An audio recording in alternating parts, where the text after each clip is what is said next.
All right, let's get right into it. We're talking about a huge upgrade in the world of creative AI today, and it's something that's probably going to completely change how you look at your own photos. So get ready, because we're talking about Nano Banana. I mean, have you ever had that feeling you've got a great photo, but you just wish you could, I don't know, talk to it? Tell it to swap out the background, or add your best friend, or maybe turn you into a 90s rock star. You know, that gap between what's in your head and what's on the screen, it's always been a tough one to cross. Well, until now. And yeah, that's exactly what Nano Banana is all about. It's this brand new tool from Google that basically lets you take a photo, or hey, even a couple of photos, and turn them into pretty much anything you can imagine, just by typing out what you want. Okay, so let's really get into the nitty-gritty here. We're going to break down what this new creative toolbox actually puts at your fingertips.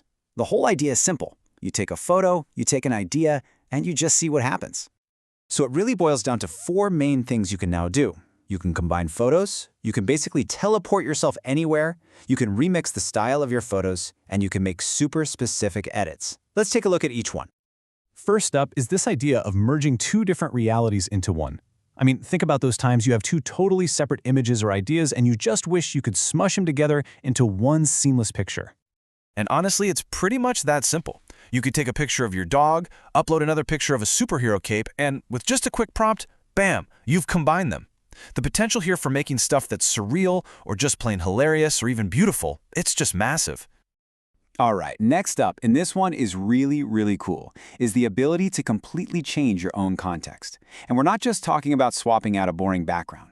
This is about completely reimagining yourself inside a photo. So the key here, really, is the incredible amount of creative freedom you get. You want to see what you'd look like standing on Mars? Or maybe decked out in some 80s preppy clothes? Or with a totally different hairstyle? Now you can do it like instantly, just by asking. Okay, this next one is definitely for the artists in the room. It's all about something called style transfer. Basically taking the whole vibe of one thing and painting it onto something totally different. Think of it like a visual remix. And this really shows you how powerful it is. I mean, you could take the texture of an old wooden statue and apply it to a picture of a car. Or grab the color scheme from a Van Gogh painting and use it in a photo of your own living room. The creative mashups you can do are, seriously, endless. All right, so that's all the theory, but what are people actually making with this thing? Let's switch gears and check out some of the trends to see how this tech is really coming to life in some super fun and unexpected ways. So one of the first big trends blowing up is this me and who meme. It's so simple. People are just taking their selfies and adding, well, pretty much anyone or anything. Their favorite celebrity, a cartoon character, you name it. It's just a really fun, easy way to play around with your pictures. And of course, nostalgia is a huge driver, right? This next trend taps right into that. People are using that transport yourself feature to try on all these iconic styles from different decades. And they're creating some pretty amazing and honestly hilarious retro looks. And check out how specific this one is. It's not just some vague idea. It's literally a step-by-step prompt you can try right now. This really shows how easy it is to jump on a fun trend and get a really specific stylized result. I mean, who doesn't want a retro mall pic? And to wrap up the trends, here's a beautifully creative one. People are turning photos of themselves or their pets into these incredible little custom figurines. This is a perfect example of the artistic potential here, way beyond just simple edits. Okay, so you're probably feeling inspired. You've seen what's possible.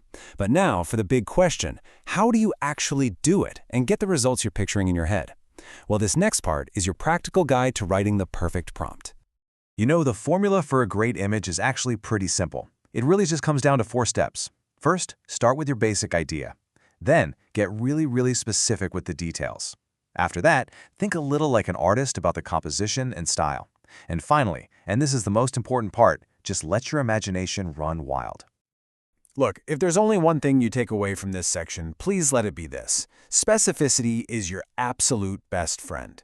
The AI isn't a mind reader, right? So the more detail you can feed it, the closer it's going to get to creating that image that's already in your head. And this comparison just says it all. A woman in a red dress. I mean, that could be anything. But when you add details like young and running and through a park, you're giving the AI critical clues about the action, the setting, and the mood. That's how you go from just a generic picture to something that tells a story. Okay, so this is obviously really powerful stuff. And with any new AI tech, it's totally natural to ask, so how does this work, and how are they making sure it's being built responsibly? So let's take a quick look at the trust and safety stuff behind the scenes. A huge part of building that trust is being transparent. And for that, Google is using something called SynthID. The best way to think of it is like an invisible watermark, a digital fingerprint that we can't see that marks an image as being AI-generated. This is super important for helping to prevent misinformation and just keeping a clear line between what a human created and what a machine created. So the whole approach to responsibility is really three-pronged. First, it's all built on Google's core AI principles. Second, it uses things like SynthID and even visible watermarks to be transparent. And third, it's designed to constantly get better by listening to feedback from users like you. And that really brings us full circle. The toolbox is wide open. The possibilities are practically infinite. So the only question left is, honestly, the most exciting one. Now that you can create pretty much any image you can think of, what are you going to dream up first?